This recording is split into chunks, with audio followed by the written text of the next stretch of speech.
Okay, everybody out there that doesn't know, this is the Real Chat Podcast, and this is episode 2.5 because I have to do a recap and get a perspective from my beautiful lady who is a mother and has some things she would like to say. So I would just like to delve backwards into the two of your opinions and statements regarding single mothers raising sons, and I'll answer to that. So, we were talking about earlier with my boy Kyle, and we kind of left it a little vague when we were talking about mothers. And on that topic, we just kind of left it vague to where we were like, they do their best. And I would like to get a perspective from my lady, Losa, on how she feels about that. I feel like saying, well, she did their best, and the kids, they turn out however they're going to turn out. But that's a really strong overgeneralization, because when you say they did their best, they did their best how? Did they have 5 kids, 2 kids, 1 child?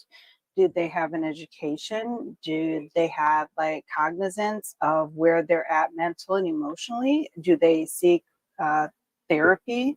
So to just say, well, they did their best and I turned out this way, I think it's just in stark contrast to people who have the wherewithal to understand that, maybe they grow up in a lifestyle that is just wrought with crime, drug dealing, anything, doing drugs, prostitution, everything, and to just say, well, they did their best and it turned out this way. Yeah, but were there any other advantages or disadvantages, for this child? Like me, for myself, I've given my son every he's not lacking anything. He does not grow up in an environment that I grew up in. He has grown up in households that were safe. Did I always have the best partners around him? No, I did not. Um, am I mentally unstable? No, I'm not. There are just a lot of more factors that go into raising a child, just to be like, oh, well, they did their best and that's okay. And this is what it is, because it isn't what it is. I've done my best, but at the same time, my best also still included partners that weren't good for him or good for me. So, saying it kind of comes with a lot of baggage I think it does. behind that. I think it's just difficult to say, like, oh, they did their best. Well, my best for my son is I have 2 college educations. I have kept him, he doesn't live anywhere unsafe, or where there's just a bunch of people that are untowards him, and even moving him to better schools and getting him tutors and doing all these things, he still has issues. So having me, or having someone who's not had an education or grew up much differently, more poorly in every aspect, meaning mentally, emotionally, educationally, and just to put us on the same plane and be like, well, they did their best. So That basically isn't saying you did your best or they did their best and still seeing the struggles that you're facing every day doesn't cut it correct. with saying they did their best I think it's because multifaceted. I think you can't just assign that phrase to all mothers, because not all mothers, there is no such thing as maternal instinct. We like to think there are, but people don't have instinct. So we'll start with that. So where somebody's just trying to survive and they're doing their best for this child, they are not at the same advantage of, say, somebody who grows up in a like rich, lucrative family and they're doing their best, but the kids turn out the same. So just to be like, oh, they did Mhm. their best, that doesn't mean much. I think it's just very vague. So I mean I don't have my boy Kyle on here to intervene with any of this, and that was a conversation we were having on the first part of this episode, and some questions were brought to me, and I value everything that my woman says. I mean, we have great conversations, so I thought it would be a great idea to have her intervene and share some of that, for the viewers out there, because it does make sense. I don't go into detail about all of the struggles that my mother went through, and that's her story to tell. But I'm just very glad, that I can have Losa on here to be able to show her perspective of that, because it is kind of vague when you put a cap on it and just say, oh, they're doing their best, because everyone's going to say that their mother's doing their best. But when you think about all the trauma and the things that you went through with your mother, what does that really mean? I think for me, I work in a field where it is my job to have those hard conversations, but to be caring and loving. That being said, I'm not necessarily soft by nature. It is something that I have to think about every day with my son, where I'm also trying to raise a strong man, but a gentleman. But there's only so much that I can do, even as my best as a mother, having the wherewithal to know that I need to grow my emotional intelligence, that I need to grow my strengths and be able to accept my weaknesses. It's difficult as a female to raise a man, as a man to raise a lady, Hmm. but I just don't think that everybody's best is the same, but it is their best and that's their truth. I just myself when I was listening to that conversation, I just thought there was a whole lot more to be said than to just be like, oh well, everybody did their best and these kids all turned out however they turned out. Well, kind of to the part where, me and Kyle were talking, and my daughter does the same. It's kind of like the princess around here. And Kyle made the comment that, his daughter pretty much runs the show. And there was something that needed to be said about that, you know, that my lady and I were speaking about afterwards. And part of that is just raising a strong woman, Yeah. raising a strong daughter, A you daughter know. who stands on her values, who has self-worth. Yeah, it's cool that they're pretty and they're funny and they're cute. But again, at some point, and this is far-fetched and it's crazy nowadays how out of touch, if you watch podcasts and other things, and when there are men interviewing females, and they will say, quoting themselves, that they consider themselves high value females. And the people say, like, oh, well, hey, well, how much does this man need to make? What does he need to bring to the table? Oh, well, he needs to make 300 grand a year. He needs to drive this. We need, a mansion. But then conversely, when asked, what do you bring to the table? Oh, I don't need to explain what I bring to the table. Well, no, because here's the thing. If you're a high value female, you make your own money, you take care of yourself. I'm not saying doing Botox and getting fake lashes, all those things. I mean, you take care of yourself in your mind, your mental health, your physicality, all these things, you take care of those things.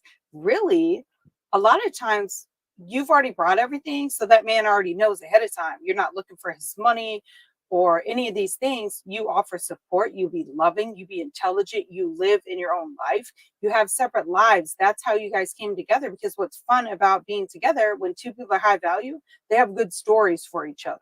What went on and what went on in each of their separate lives to bring it Yes. together. It's not a dependent relationship.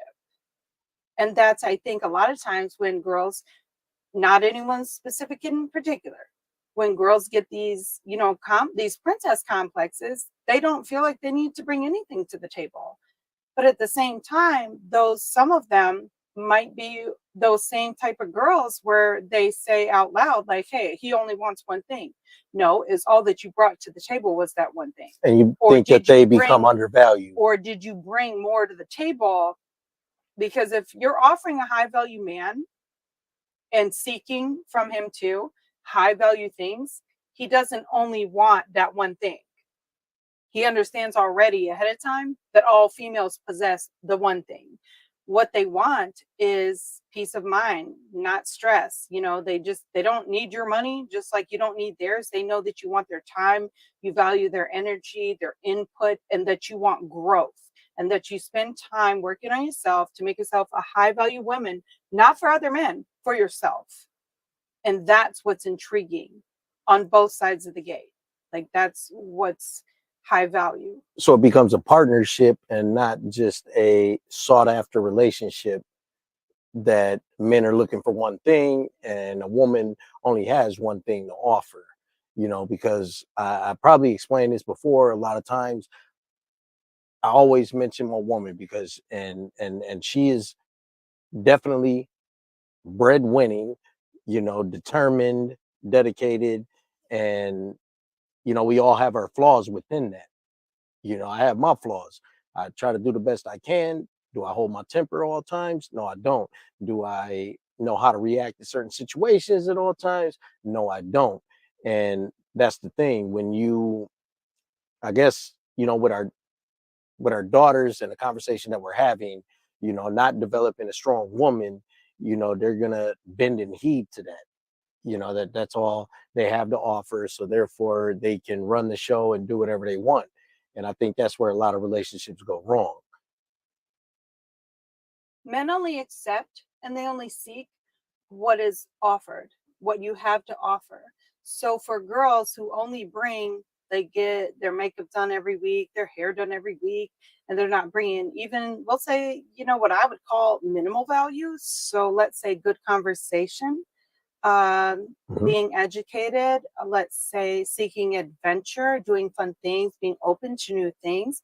And those would be the bare minimums. So if somebody's not even bringing that and all they have is to put their nanny on the table, it's not because that man is only seeking that and that's all he wants. No, sister, that's all you brought to the table. So they'll take what you brought to the table. And that's where they're going to meet you, is where you're at. So when you're not growing and learning whatever, that's what they're going to accept from you. And it's not because that's all they're looking for. It just means that's all you brought. Makes sense. And for those of you that are listening and are chiming in on the podcast, a little bit about our story is, I dated my woman 18 years ago, over 18 years ago now. And she brought a sense to me where, people come into your life for certain reasons, whether it be good, whether it be bad, whether it be to learn or take away. And when she came into my life, the one thing that she always did was bring value, because we, I won't go into detail about everything, but she brought value and taught me a lot of things. And the one thing that she did teach me was that she wasn't going to put up with my shit. So we didn't work out. She wasn't putting up with my shit and disappeared for many, many years. And now she's back. But what was one of the first I'm not things? back, you found me. Well, I definitely found her. But what was one of the first things that I said to you when, we decided to jump back onto this journey? So when we were starting What did I have to talk, offer? Justin literally was just like, look, I've got like good conversation and I can listen to you. And again, as a high value woman, I wasn't seeking more than that. Yes, So definitely. where, another man might want to be like, yeah, well, I make six figures. I have a mansion. I have this, and that. Cool, brother. I don't need none of that shit because I already provide for myself. I bring all that shit to the table. I'm not afraid to eat alone. So understand when somebody's just forward and they're honest. And he was at a place where, that is what he had to offer me. He had good conversation and support, a listening ear.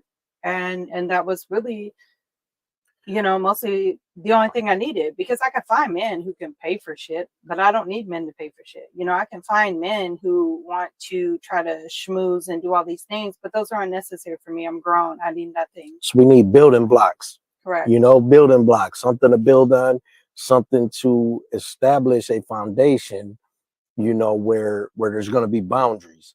And that's exactly what, me and Kyle started off talking about, was self-awareness and boundaries and creating all that, and we didn't really get into detail with a woman's perspective. So I'm very glad that I was able to get upstairs and listen and be open to listening to what Losa had to say. And we just wanted to add that on to the half portion of episode 2. And I'm really happy In conclusion, that I you would just joined me with say that. that it's not just me and what I do or whatever. The females that I'm friends with, there aren't a lot of them, but all my friends are my level and better. They strive hard, they're learning every day, and they provide a lot for themselves in the community. So that's all that is. Definitely. And they're mostly hot oh because yeah, they're smart and funny. hey, keep the circle small, but keep the circle supportive and the people that are actually going to push you to do something, you know. And when I started out with Real Chat, it's about both perspectives, both sides of the story. And that's exactly why we were able to come back with a half portion of this episode with my baby, Losa Marie. And for those of you out there that are listening, hit that like and share. So so hit that like and share, and we can talk about the laughing portion of this in the next episode. But thank you for joining in and hearing this last portion.